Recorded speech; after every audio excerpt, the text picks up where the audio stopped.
Oh, Medina menggugat Lukman. Oh, Medi menggugat Lukman iya, tapi kan belum putus. Belum cerai. Artinya belum ada perceraian. Dan kalau memang masih dalam masa iddah dia boleh rujuk, Pak. Tapi kalau sudah putus lewat dari masa iddah berarti dia harus nikah lagi. Itu saja kan. Dan mereka belum cerai 3 kali. Dalam Islam itu kalau 3 kali cerai barulah Medi wajib nikah dulu dengan orang lain. Setelah mereka bercerai baru nikah lagi dengan Lukman. Sekarang baru talak 1 juga belum diputus. Jadi nggak ada masalah di situ. Ya KDRT katanya penganiayaan. Tapi saya udah bilang, udahlah kalian baik-baik aja. Biar kalian menghadapi sama-sama masalah ini. Apalagi ada tudingan-tudingan, yang tuduhan-tuduhan lah. Kata Lukman, saya udah mau geram nih bang. Iya, sabar. Makanya sehat Medina dulu. Baru kalian bareng cari pengeluaran, cari jalan keluar dengan masalah kalian yang banyak ini. Ada persoalan uang lah, laporan. Saya udah kasih tahu, Uya laporan. Saya udah kasih tahu, Medi saya kasih tahu. Medi kayaknya belum begitu paham ya. Mungkin lagi masalah sakit kan.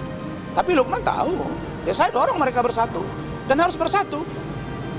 Dan cerita-cerita tentang Tengku itu nggak ada yang benar itu, nggak benar itu. Ada cerita ini, ada cerita dugaan ya, mungkin ada yang menuduh dia ini dengan Lukman. Tengku nggak ada itu, nggak ada. Itu saya bantah, itu murni masalah pekerjaan, kerjasama bisnis. Saya dorong mereka bersatu, pasti itu kewajiban saya. Karena titipan dari Ayu Azhari kakaknya, yang teman baik saya, nelpon berkali-kali dari Finlandia. Untuk mereka dipersatukan dan didoakan supaya mereka baik dan diusahakan supaya mereka pikirkan anak mereka, Syafi dan 1 anak juga yang ada dari Medi, dari mantan suaminya. Itu saya sudah dorong Lukman, kau kembalilah bersatu dengan istrimu. Saya yang dorong itu. Jadi kalau ada yang bilang luf lah misalnya dengan Tengku, itu nggak ada, itu bohong ya. Yang penting Tengku sudah punya usaha, punya istri, punya keluarga. Kerjasama yes, urusan lain tidak ada. Lukman sudah saya dorong supaya mereka bersama. Sekarang keluarganya sedang saya upayakan biar bisa menerima Lukman. Ya, itu usaha saya. Karena wajar saja keluarga juga agak marah sama Lukman. Tapi mulai saya persatukan, karena itu kewajiban saya. Dia saya lihat belum labil, belum stabil, masih labil. Dan masih suka halusinasi. Lukman juga saya tanya begitu. Orang ini pun sudah berdiskusi, saya lihat ada upaya-upaya untuk ya saling menguatkan lah. Dan keluarga juga sedang berupaya, ya tidak mudah juga kan. Keluarga itu langsung melihat sosok Lukman begitu sementara Medina dibegitukan, kan begitu. Saya udah yakinkan juga bagaimana menguatkan ini. Saya udah berusaha maksimal. Insya Allah Medi sehat akan dihadapi semuanya. Tidak ada yang akan lari dari persoalan hukum. Nah, hanya orang yang fitnah-fitnah, yang menuduh-nuduh Lukman, Medi, Tengku, itu akan berhadapan dengan hukum. Mereka yang ngomong ke saya, bukan saya. Saya kan tim hukum yang akan bicara apa adanya. Menurut saya, lawyer itu kalau hanya diam saja, apa yang disebut dengan fungsi pembelaan? Kan ada public speaking, ada speak evidence, ada silent evidence. Terus saya kalau diam saja, nurut, ngapain jadi pengacara? Itu versi saya. Ada yang mau diam, saya suka hati dia, saya nggak mau. Kalau mau pakai saya bicara. Dan ikut cara saya, bukan cara dia. Untuk urusan Lukman, itu saya kira jangan melebar kemana-mana. Ini kan fokus urusan Medina. Uya, bicaralah terkait dengan Medina. Yang tidak ada urusan dengan Medina, nggak usah bicara.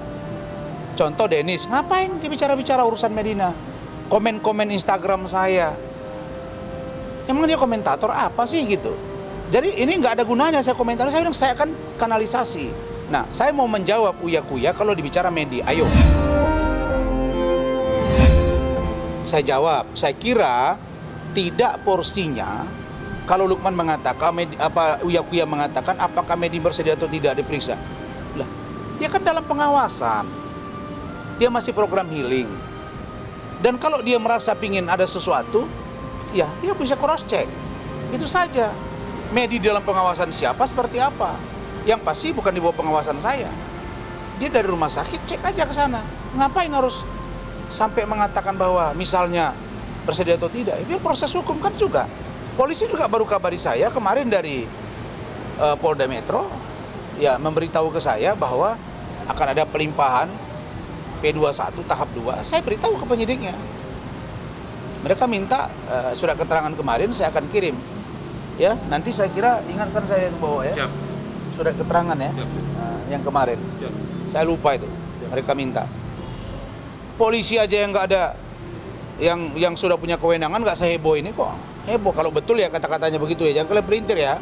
Bersedia apa enggak kata-kata dia. Itu bukan urusan dia itu. Itu urusan penyidik. Dia buat laporan sudah. Yuk proses hukum aja. Tunggu.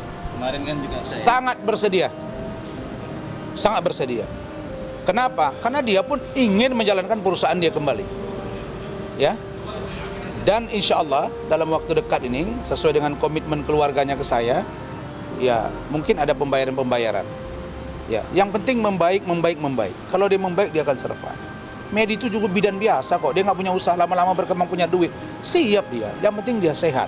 Salah satu yang bisa mengobati dia itu adalah Lukman. Yang duluan nerima uang siapa? Laporan dia kah atau uang duluan masuk?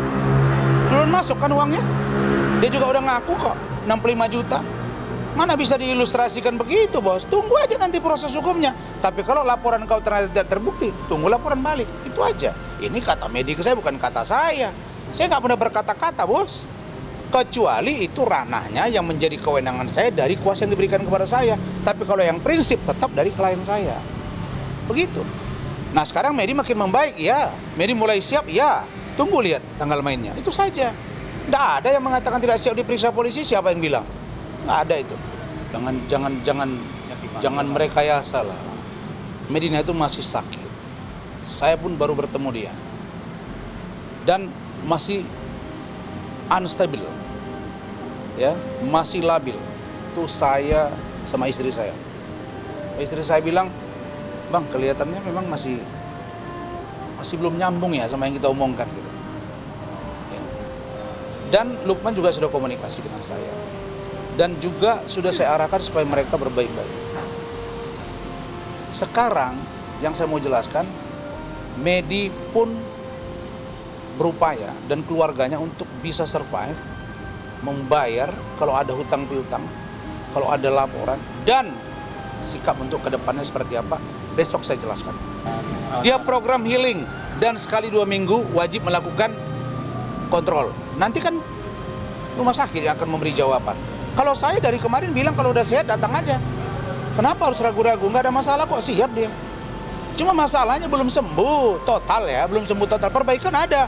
Kalau nggak perbaikan nggak mungkin dong dia diberikan program healing di luar rumah sakit. Ya, terus ada yang mengatakan ini dikunci katanya. Kalau dikunci 24 jam terus makannya di mana? Yuk yang bener aja ngomong, makanya nggak perlu ngomong. Memang nggak ada urusannya sama dia di sini ngomong. Coba saya tanya yuk. Dia ngomong kata pengacaranya Bang Rasman, dikunci dari luar. Dikunci dari luar supaya dia nggak bisa keluar tengah malam atau ada CCTV. Gunanya apa? Untuk dipantau. Loh, kalau dia mau makan ya dibuka dong. Terus kalau ditaruh keluar emang salah.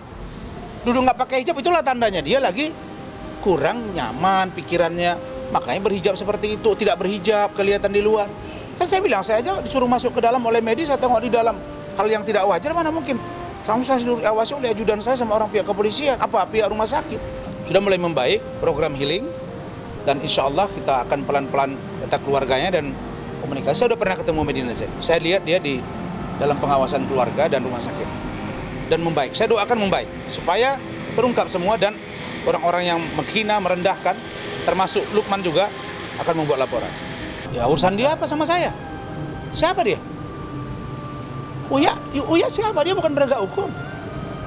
Polisi aja nggak maksa saya untuk minta dokumen rekap dokternya. Kalau mereka mau tanya sendiri kan boleh. Saya bilang silakan tanya rumah sakitnya. Datang ke rumah sakit jiwa, cek di mana pengawasannya. Lari atau gimana? Kalau lari kenapa bisa lari? Kenapa bisa kunci rumah sakit? Tanya aja sana. Tapi polisi masih percaya kok kata-kata saya. Dia bertemu dengan saya. Untuk saya lihat bagaimana keadaannya, saya juga perlu tahu. Saya sudah ketemu. Saya juga ingin tahu seperti apa keadaan Lukman. Saya juga ketemu Lukman. Tapi seperti apa saya belum bisa katakan bahwa dia sembuh. Karena belum ada diagnosa dokter yang mengatakan memang dia sudah sembuh ya. Ingat ya, dalam program pengobatan, keluarga juga ngomong ke saya nggak bisa berandai-andai. Saya nggak berhak mengatakan dia sehat ataupun dia sakit. Yang saya tahu dalam perawatan, kemudian dia keluar rumah sakit, dalam program healing dan keluarganya mengatakan begitu, dan ada dikirim ke saya datanya dan ada sekali 2 minggu kontrol, sudah.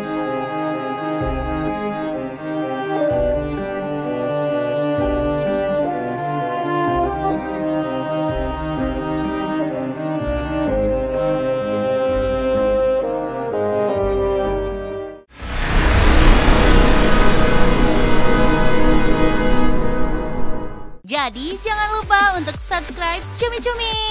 Ditekan ya tombol lonceng merahnya.